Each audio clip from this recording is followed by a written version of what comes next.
Nah, ini konsep yang terkenal dari Dini Ilahi 10 kebajikan. Jadi yang ini menurut Dini Ilahi pasti baik. Yang pertama apa?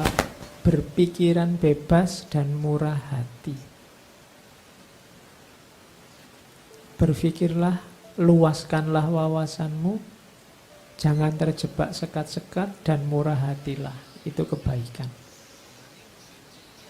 Yang kedua, maafkan yang bersalah dan taklukkan kemarahan dengan kelembutan. Itu pasti baik.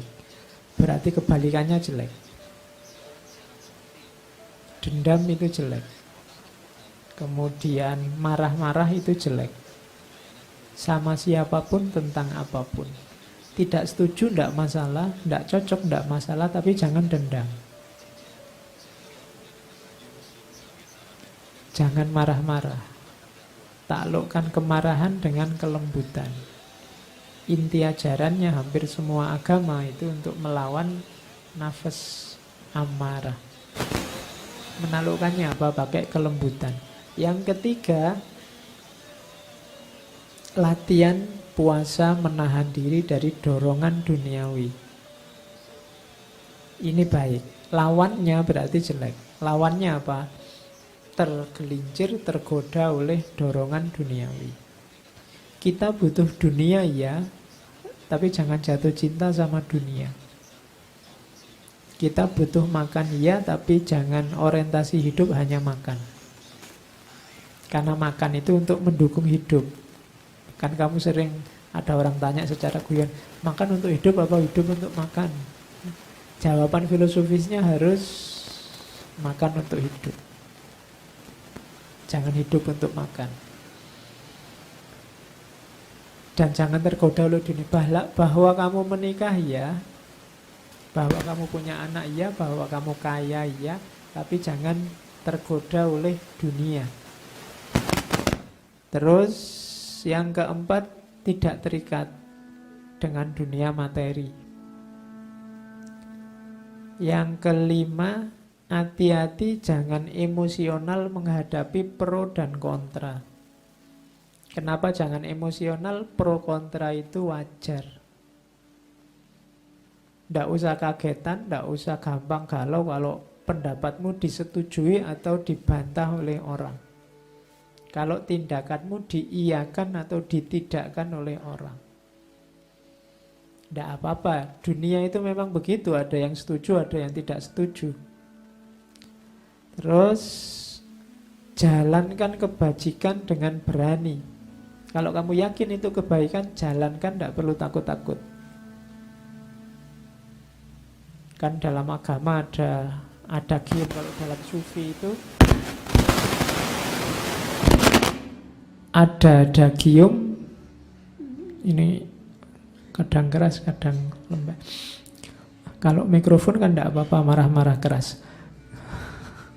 Kalau lembek lembut kamu tidak kedengaran. Jadi ada gium bahwa kalau kamu enggan melakukan kebaikan karena takut dilihat orang lain, itulah riya. Jadi riya itu bukan kamu memamerkan kebaikan. Dalam dunia tasawuf ada, kalau kamu malu melakukan kebaikan karena dilihat oleh orang lain, sebenarnya itu riya.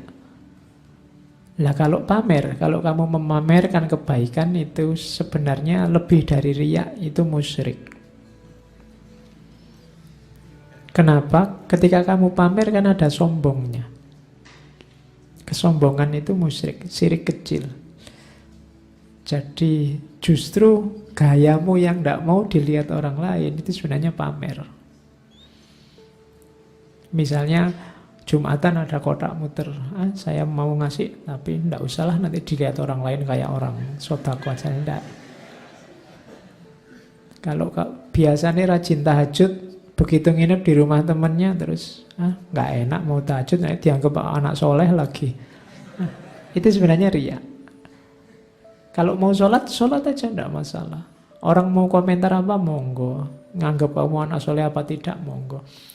Jadi ketika kamu tidak melakukan perbuatan baik karena orang lain, itu kan berarti pertimbangan kebaikanmu masih orang lain, masih manusia yang lain.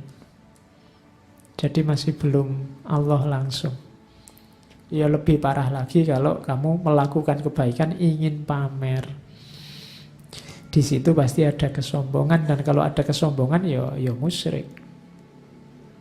Jadi hati-hati kita sering di situ. Makanya nasihatnya jangan terikat dengan dunia. Hati-hati menyikapi pro kontra.